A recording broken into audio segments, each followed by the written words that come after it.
It's my great honor to bring up a friend who we played basketball together. We spent a lot of time at Harvard. We're part of the Jeremy Lin story, for those of you who don't know. Jeremy Lin's quite an extraordinary story because no one had ever seen a smaller Chinese basketball player who was so good. But that's only part of the story, because the other part of the story is they'd never seen a good Harvard basketball player before. And Charlie and I contributed to that legacy together. So I feel like we're one with Jeremy Lin. So anyway, Charlie has been very involved in business. He went to Northwestern, got an MBA. He's been getting stuff done. It's kind of amazing that he's in politics. He's the most popular governor in the United States. He's been involved in venture capital. We've talked about companies. We were just talking about PillPack back there. He helped Elliott Cohen, for those of you who don't know. He's very interested in keeping you in Boston, in Massachusetts, and providing support for you to do that. We can't control the bigger one, but we can control our local ecosystem. So he's a great friend to business and a great friend to entrepreneurs. It's my great honor to introduce Governor Charlie Baker. Charlie?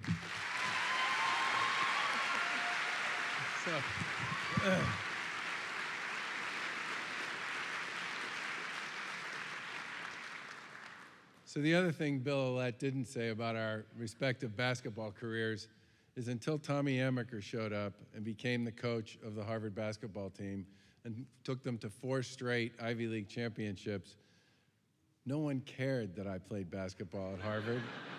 And no one cared that he did, and no one cared that any of the rest of us did. Jeremy Lin, of course, was the exception to the rule.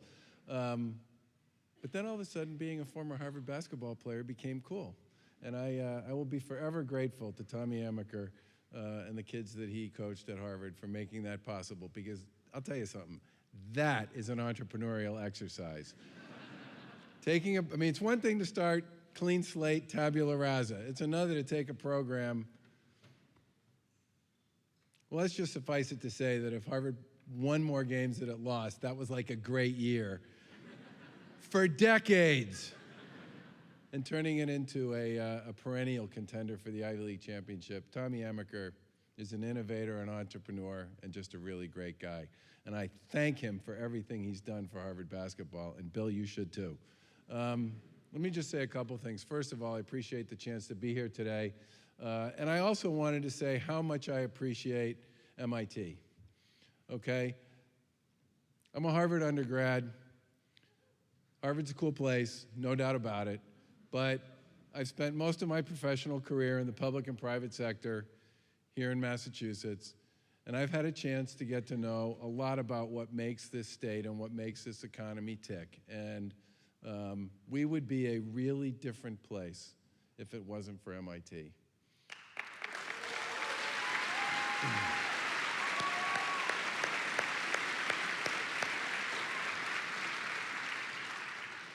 The amount of wizardry that comes out of this place is absolutely staggering. And the other thing I love about MIT, and especially a lot of the folks who come out of MIT, is they don't blow their own horn.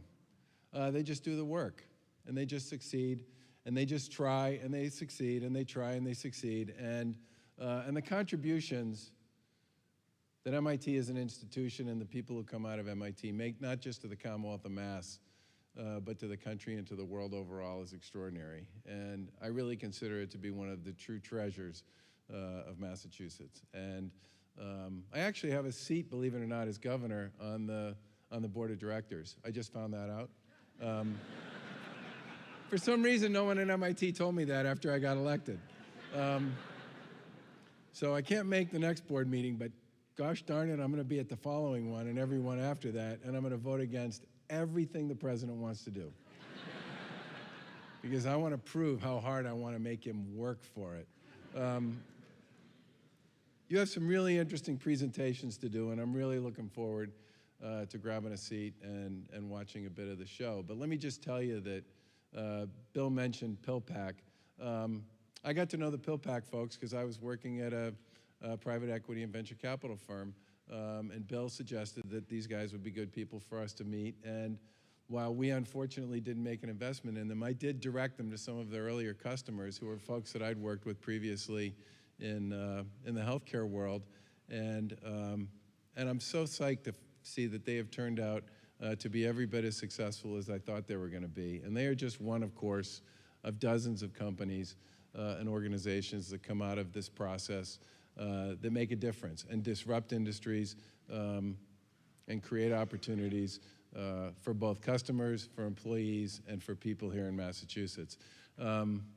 We do a lot of interesting things to support our innovation economy, but the two things I just want to mention quickly. One is we do a lot of public-private partnership activity, and the most recent thing we did was agreed to sponsor, in a pretty significant way, a project that we did with MIT on the next generation of fibers and textiles, basically smart fibers, smart textiles, and the use of sensor devices in clothing and all kinds of body wear. And this is not just going to be something that will benefit people who are in the space program or in the military, but I think the concept and the opportunity to provide really interesting ways to help people all over the world who are dealing with extreme heat, extreme cold, and all sorts of issues associated with their ability to protect themselves is almost unlimited. And this is one where MIT is the lead player. There are another 20 or 30 organizations in Massachusetts, universities and colleges, as well as private businesses and other organizations. But the thing that they needed to really put this thing over the top was a fairly significant commitment from the Commonwealth of Mass. And we felt, given our history as a textile community and MIT's track record as a technology company, this was just a great opportunity for us to marry two very important parts of Massachusetts' legacy together. And we wrote a pretty big check to this. And we're very excited about it, and we think it can do great things. But that's an example of where we decided to just basically engage in an opportunistic investment. It wasn't something that we would traditionally be looking to do, but it was something that fell into a great opportunity for everybody here in the Commonwealth to work together on something that was unique and different and important.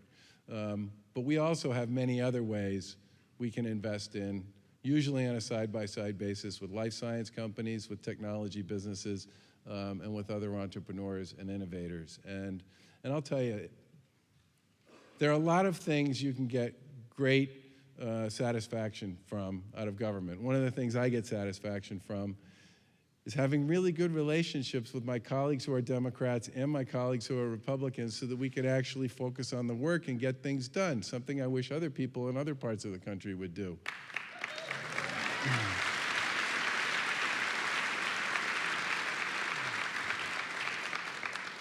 But I take tremendous satisfaction as well in being able to help, where it makes sense, nurture great ideas and great organizations, whether it's through Greentown Labs or through Mass Challenge or some of the other programs that we co-invest alongside a whole bunch of really smart people to do great things here in the Commonwealth of Mass. And I am quite sure there will be a whole bunch of great things that continue to come out of this program and many of the other initiatives that are pursued here at MIT. And most important of all for me is I really hope you all decide to stay here, to grow here, and to be great here, because this is, in fact, the #1 innovation economy in the country. It's where GE decided to come when they could have chosen any other location in the world.